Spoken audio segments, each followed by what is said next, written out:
Thank you for doing this interview with me today. Just to introduce myself, my name is Annie, and I created Sustainability Beyond the Lab to make sustainable research more accessible for a general audience, as well as showcase opportunities that people can do to kind of help out with the environment as well as mitigating climate change. So, could you also introduce yourself and then give a bit of a background on your role at Save the Bay? Absolutely. So my name is Delaney Simpson. I am the restoration nursery specialist for my official title. And I started with Save the Bay in September of 2025, initially as their habitat restoration fellow. So I gained a full-time position working in their native plant nursery in May of 2026. Mhm. Yeah, thank you for that overview. For audience who might not be familiar with like ecological restoration or what Save the Bay does, what role do native plants and restoration play in protecting the San Francisco Bay Area? Yeah, absolutely. It's a great question. So as an org, stepping back a little bit, Save the Bay is comprised of three primary teams, so to speak.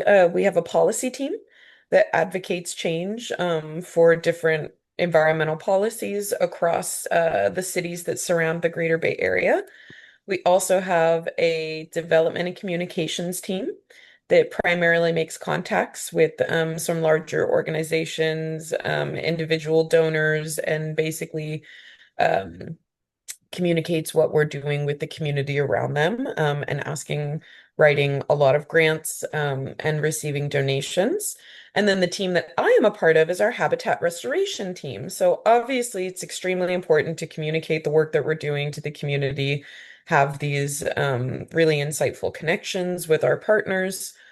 Obviously, advocating for policy work is huge, but a really big part of what we do is the literal transformation of the habitats we're advocating for. So the habitat restoration team is here to be out on the front lines of the Bay, and we work in some of the more underfunded communities, and the more heavily polluted areas as well, which typically tends to be East and South Bay. And we grow our own native plants to help revitalize the living shorelines out there, and to begin to kind of reshape the salt marsh habitat. Um, what are some of the biggest challenges that you've encountered or the organization has encountered when growing and establishing these native plants? Yeah, I would say definitely a really big part of this and a challenge that we face is time, right? A lot of people obviously support our work and are very excited to see that, but the reality of the situation is we won't see these effects or positive gains from our projects for, I would estimate, usually about 5 years. For a plant and the plants that we're planting to reach full maturity cycles, some of our annuals will be ready within about a year. But for plants to truly create that underground root system, which is what we're striving for, that's what creates a really healthy marsh. And what gives us some of our most lasting benefits is the underground root structures of it all.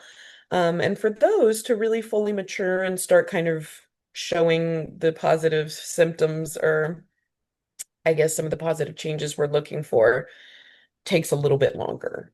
So when you're doing this restoration work, you have in mind that this is for our future. Yeah. Um, and obviously, it's really nice to be able to go see a site within about a year of change, let the full first cycle of the plants finish, be able to see all of the natives establishing themselves, but for some of the longer term benefits, it just takes a while. Yeah.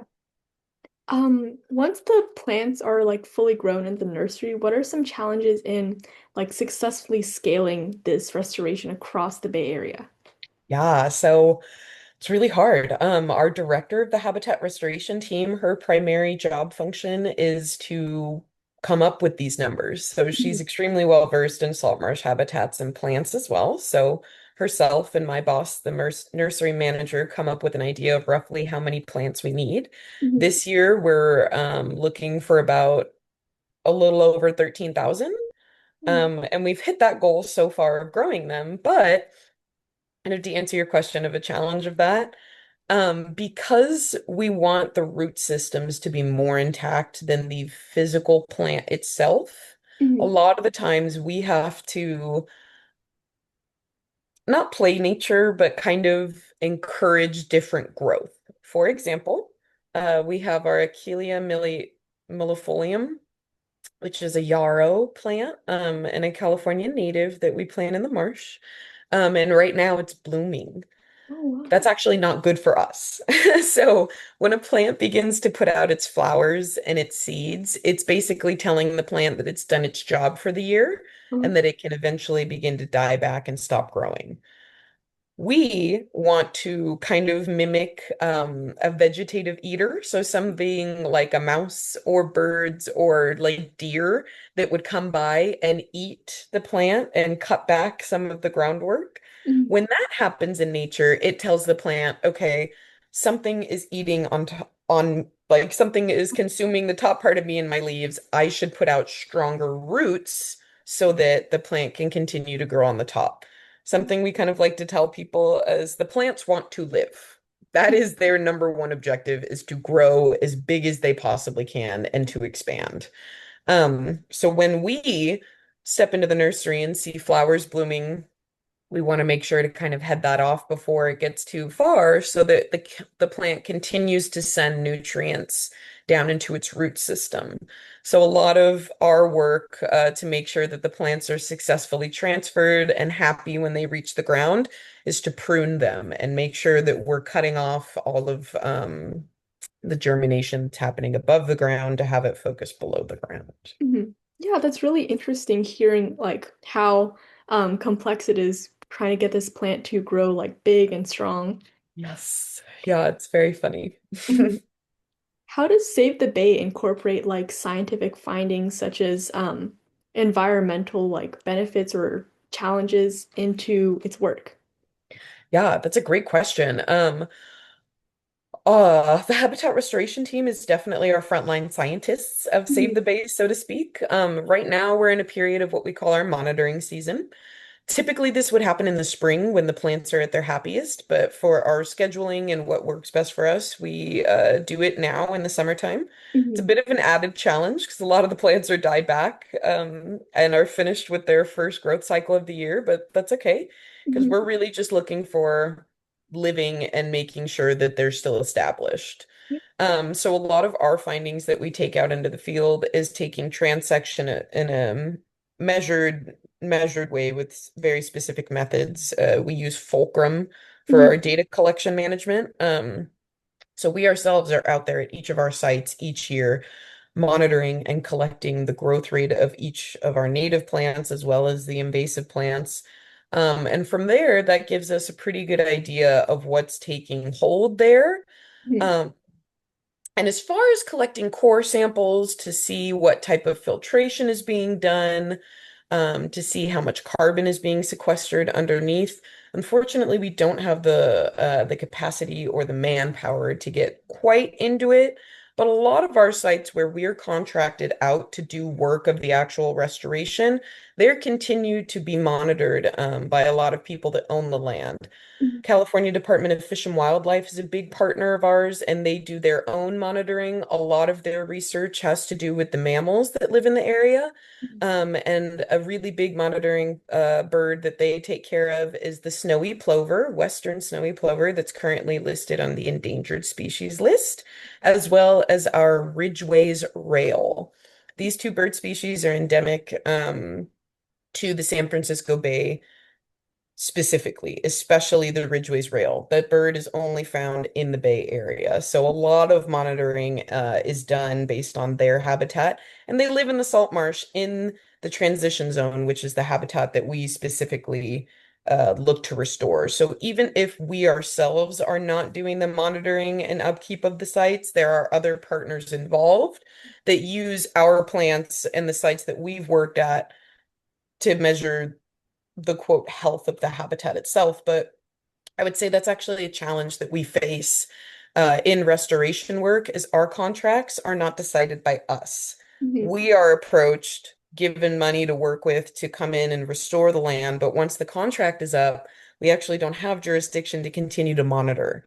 So it's something that is kind of a gray area in restoration work in general, and an area that I think can greatly be improved, is to figure out who's going to keep watching these areas and who is paying attention to the health of the habitat. So Mhm. it's definitely a challenge area and an area for growth as well. Yeah. What are some of the biggest accomplishments that Save the Bay has done? Yeah, I would definitely say one of our biggest accomplishments is Bear Island, Arrowhead Marsh, and Eden Landing ecological reserves. Those are three sites that we've had a long-standing contract with and have done a lot of work out there. Mhm. Eden which is just a subsect of the site along the Bay Trail, is a really big success story in my opinion. We've been working at that site well over 10 years now. And we have pictures of a before and after. And you can see how much the marsh has grown itself. And just the large amount of birds that are returning to that area. So the overall health of the marsh is doing well, the plant species look good, and a really big tell, and why I bring up birds a lot is because Mhm. there are what known as an ecosystem indicator species. Birds are pretty highly sensitive, and where the San Francisco Bay lines up, we are directly in line with the Pacific Flyway, which is the big greater migration that Western Hemisphere birds take in this area. Um, so when they're doing better, it's a really good indicator that populations of multiple different species are doing better. And it gives a pretty good idea that they are getting everything that they need: food, water, shelter, and breeding grounds is usually kind of the four main things that animals really need. So that's a big success story. And then also all of our work that we've done on our policy and communications team of advocating for the Bay Trail. If you're not familiar with it or haven't heard a lot about it, it's basically a trail that Yeah. connects all across the entire Oh, San Francisco Bay. I think, and I'll have to double check on this, but there's over 500 miles oh, of wow. Bay Trail available. And the goal someday is to have all of them connect. There Mhm. are currently some spots right now where it's either impacted, and made impossible or impassable, for pedestrians and bike access. But we are working with local cities and partners right now to get all of that connected. So I would say definitely the areas that we've been working on in Eden and in Palo Alto along the Palo Alto Baylands, the Bay Trails have been significantly brought back to life down there. And it's really beautiful to see a bunch of people using that area, and providing access back to the land has been a real joy. Yeah, that's really interesting to hear all of the like work that Save the Bay has done in both improving like the environment as well as like the Bay Trail as you mentioned. Yeah, community work has been a huge part of it as well. And I would say, yeah, it's there's so much. I could talk about this for a really Yeah. long time. So it's really awesome that there are so many success stories. And something for me that always hits home is any of our work that we do with our Title I schools, and bringing East Bay kids out to the shoreline. Yeah. Title I are schools that don't have funding for bus or school trips and are typically lower funded minority, marginalized communities. Mhm. So a lot of the donations and grants that we receive as an org go to bus funding for these schools. And over the course of an ed program year, we typically see about around 1,000 different schools. Um, so it feels really beautiful and impactful. Um, or excuse me, not 1,000 different schools, 1,000 different programs. Oh. Typically hundreds of different schools, probably not thousands out there, but the total number of programs that we do Yeah. in a year is in the thousands, which is really beautiful, Yeah. to have that number of kids come out. And typically we end up with about 100 schools for outreach. Yeah. Um, is there anything that you're particularly excited about for developments in like ecological restoration?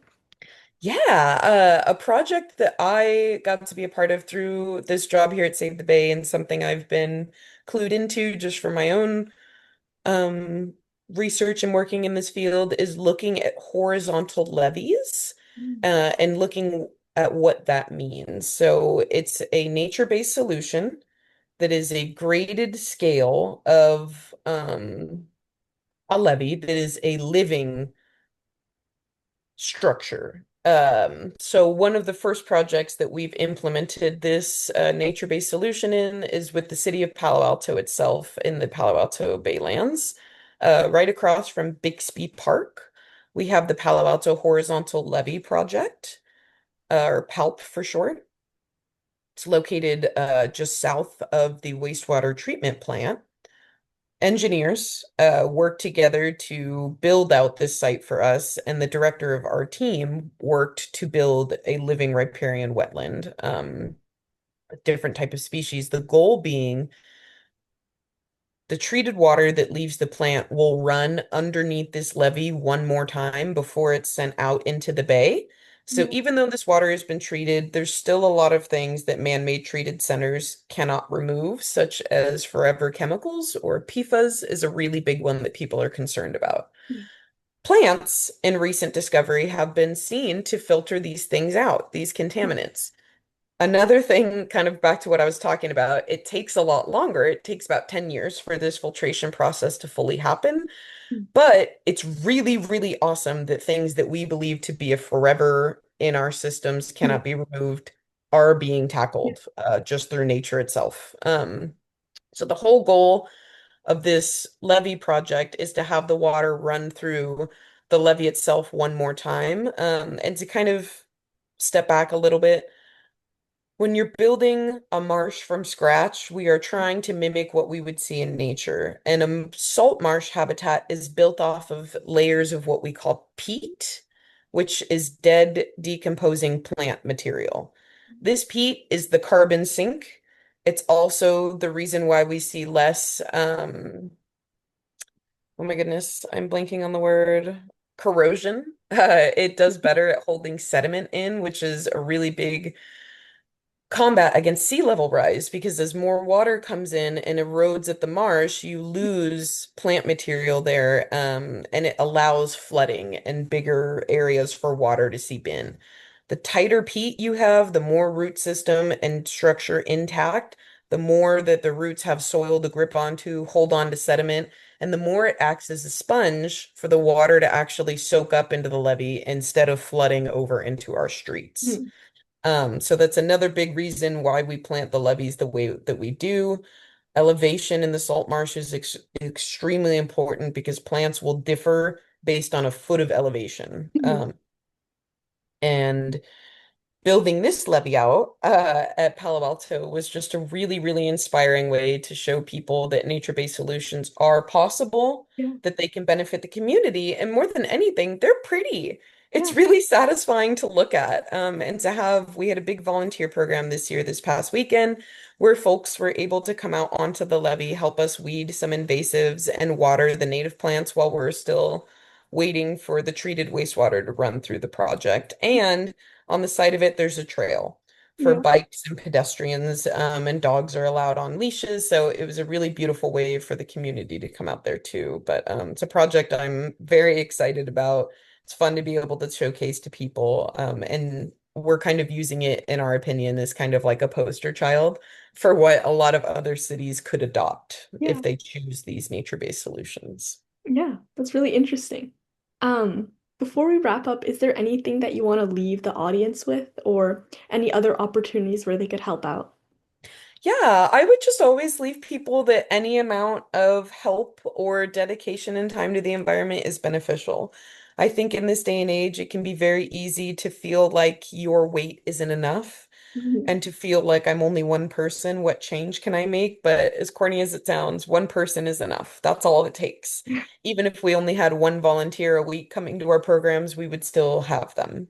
Mhm. Um, and we're lucky to say that we have a lot more than that. So, if people do have the chance to come out and volunteer with us as an organization, we're there open to the public on weekdays or on weekends, on every Saturday of every month. We're out there. And if not, even if you don't have capacity to volunteer in an organized sense, I would just encourage people to visit your bay. Every time you're out at a park or using a city or state provided nature area, that is a great way to showcase and tell your state that you appreciate these things. Mhm. And I tell the kids a lot too, even if we're not implementing like direct change or doing something physical, just by showing up to the shoreline is enough to tell these cities that these spaces are important to us. It's enough for yourself too to realize that this is a community space. It's an area for all of us to go use. And it's all of our shorelines. It doesn't belong to any one person, and nature should be accessible for everyone. Mhm. So I just encourage people to get out there and go know your bay a little bit more too, because it's all of our homes and it plays a pretty big role in our community in our environment as well. Mhm. Yeah, thank you so much for sharing both like Save the Bay's organizational accomplishments and challenges as well as your own work. That was really like interesting to hear. Yeah, absolutely. Thank you so much for facilitating. And your questions were great, and your website is beautiful. So Thank thank you you. for sharing. I'm glad I got to know a little bit more about that as well too. Yeah.